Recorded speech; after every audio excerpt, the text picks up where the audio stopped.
Всем привет! Некоторые из вас интересовались, насколько все-таки эффективна эта печка. И по вашим вот просьбам я снимаю такое видео. Сегодня мы будем топить печку, проводить замеры температуры в моем помещении. Вот сзади меня есть термометр, на нем сейчас плюс 5 градусов, сзади вас есть термометр электронный подвешенный. На нем на данный момент 8 градусов. И в спальне там тоже 8 градусов. Давайте посмотрим, какая у нас температура сейчас в спальне. 57% влажность и 8 градусов это температура воздуха. Ну, понятное дело, потому что здесь идет ремонт и другого отопления, кроме как камина, у меня нет. Вот так. Какая же температура на улице?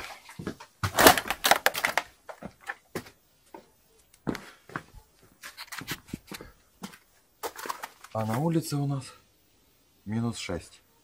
Будем топить сегодня, посмотрим, загрузим печечку. Где-то там 3-4 килограмма дров. Буду топить теми дровами, которые у меня есть. Ну, вроде бы более-менее сухие. Посмотрим, как оно будет гореть. И через час какая будет у нас температура. Сейчас я вычищаю золу и топим печечку. Для того, чтобы была какая-то ясность, вы просили сказать, какая же у меня площадь. Ну, вот эта площадь комнаты примерно 20 квадратных метров. Площадь вот этой отапливаемой, которую будем отапливать сегодня, это вот этот зал, спальня, ванная и такой коридорчик. Ну, это примерно будет где-то, ну, пусть будет 40 квадратов. Где-то так. И вот эти 40 квадратов где-то будет 120 кубов воздуха. Вот такие вот цифры. Вы учитываете тоже, что у меня здесь идет ремонт и практически все продувается. Вот с этой стороны у меня там есть окно, закрыто просто полиэтиленом, а этот полиэтилен не прибит, там есть много щелей. Рядом же есть дверь, там тоже есть входная дверь, куча всяких щелей, просто полиэтиленки. И я хожу туда-сюда. Поэтому в реальных условиях жилого дома будут температуры совсем другие. Намного лучше и эффективнее. Итак, давайте вычищаем и затапливаем.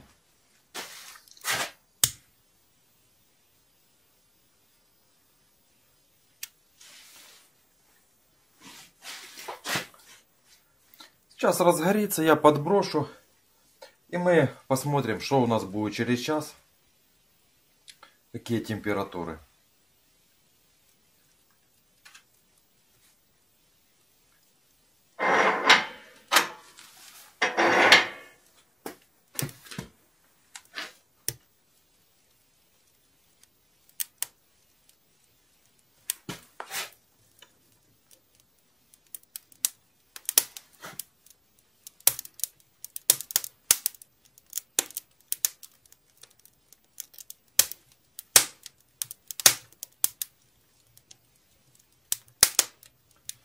Ну, конечно же, все эти цифры, они примерные, потому что будут зависеть у кого какие дрова.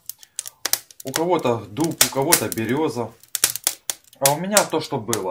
Это здесь и акация, и вишня, и черешня, и айва, абрикос.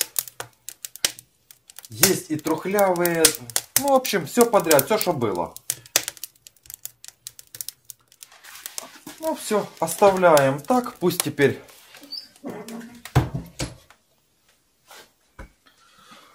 вот показатели сейчас 5 градусов. Как вы можете видеть, ну даже 6. Будем считать 6 градусов. И вот показывает 8. Печечка сейчас разогревается. Как только она разогреется, выйдет в свою рабочую температуру, я переведу ее в более длительное горение.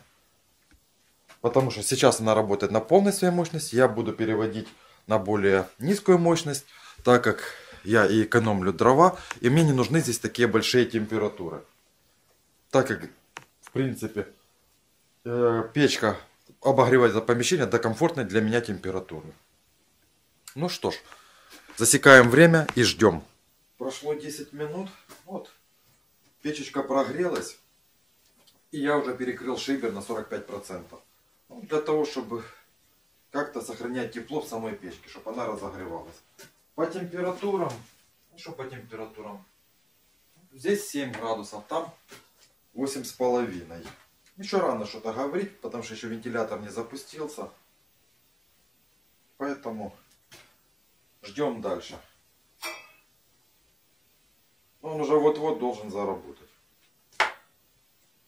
Как только он заработает, я сразу же перекрою здесь подачу наполовину, с этой стороны и с этой стороны. А на стекло подача остается полностью открытой. Сейчас 25. Вот прошло 15 минут, как вы можете видеть, запустился вентилятор. Все нормально, работает. Пошел нагрев помещения теперь. С этого момента можно рассчитать, пошло какое-то движение. Если посмотреть на термометр, который на стене, то уже можно видеть 9 градусов. На 1 градус температура уже поднялась. Здесь все еще 6. Ну, это не удивительно, прошло слишком мало времени. Посмотрим, как изменится ситуация через час. Так, давайте посмотрим, а в спальне что? А в спальне у нас 9 градусов. Как видно. Прошел час. Смотрим на термометр. Здесь 11 градусов, за вами 15. В принципе, уже вот эти 15 градусов, это комфортная температура, несмотря на то, что здесь 10. Она сейчас перемешается, постепенно уравняется. Час прошел, а я продолжаю топить. Сегодня я буду топить целый день до вечера, потому что мне нужно прогреть не только воздух, а еще стены, для того, чтобы стены набрались тепла. Поэтому я буду сегодня и завтра топить целый день.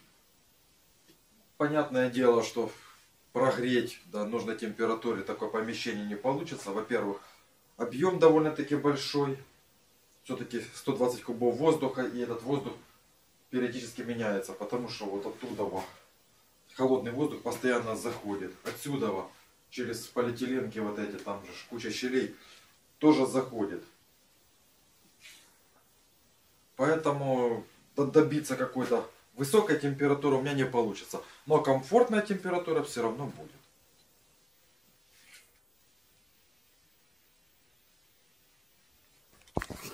Прошло 2 часа. Вы видите, уже 18,5, 18,6.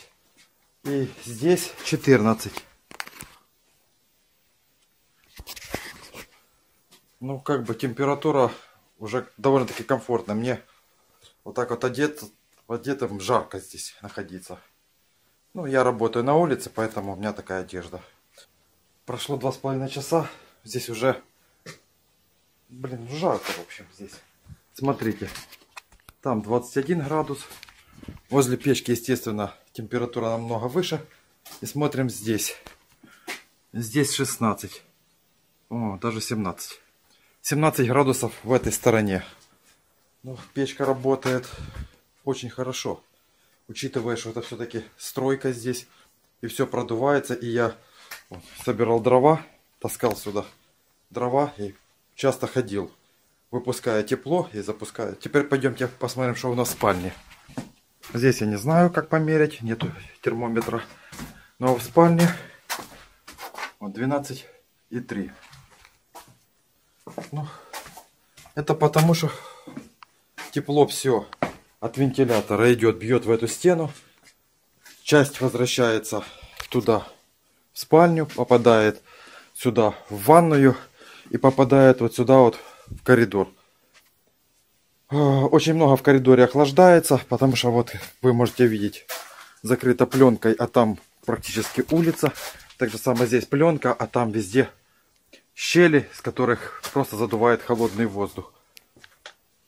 С той стороны окно, которое закрыто, ну там не совсем улица, но есть, в общем, большие дыры прямо на улицу. И вот здесь забито пленкой. То есть воздух везде поступает прохладный. Я думаю, это один из лучших показателей, который сейчас для этого помещения. Поэтому выше я топить не буду.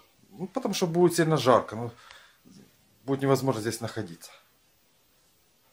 Сейчас буду еще притушивать печечку, чтобы она чуть послабее работала. Для этого я закрою вот эти вот подачу воздуха. Оставлю только здесь на стекло. Еще снизить решил ее мощность. Ну, потому что ну, действительно больше 21 градуса. Это уже слишком. Посмотрим, какая температура будет вечером. Кстати, у нее есть вот этот режим длительного горения, как я им пользуюсь. Я перекрываю шибер полностью, закрываю верхние вот эти задвижки и здесь ставлю посередине. И этого хватает. Не знаю, насколько здесь тепло, конечно, в помещении, но за всю ночь оно стоит, ну, примерно часов в 7 я оставляю. Оно все еще разгорается, тлеет в этом режиме. И часов в 8-9 утра еще есть жар. Но сама печка сама по себе, она уже прохладная. И в помещении температура опускается градусов до 8. Вот здесь вот. Ну, до 8, до 6, в зависимости от того, какая температура на улице. Ну, в общем, вот так вот. Такая вот печечка. Ну, вот и пришел вечер. Как вы можете видеть, около 20 градусов температура. Ну, так она примерно держалась целый день. Там я опускал до 18, то поднималась до 22. Давайте посмотрим, какая же температура здесь. А здесь у нас 16 градусов. Ну, тут эта температура поднималась до 18, 19 даже. Сейчас печка работает в таком вот режиме. Не очень сильно она греет. Поэтому температуру не нагоняю. Ну, мне тут и не надо. Мне такая температура для меня здесь вполне комфортная. Тем более большую часть времени я находился не здесь. Теперь давайте пойдем в спальню и посмотрим, какая же температура здесь. Тут 13,4. Ну, я считаю, что это неплохо, учитывая, что кроме печки больше никакого отопления нет и такой большой объем воздуха прогревался. И на этом все. Я с вами попрощаюсь. Всем пока. Кому понравилось и был полезен, нажмите лайк, напишите хоть какой-нибудь комментарий, хотя бы просто плюсик. И поделитесь с друзьями, если кому не сложно.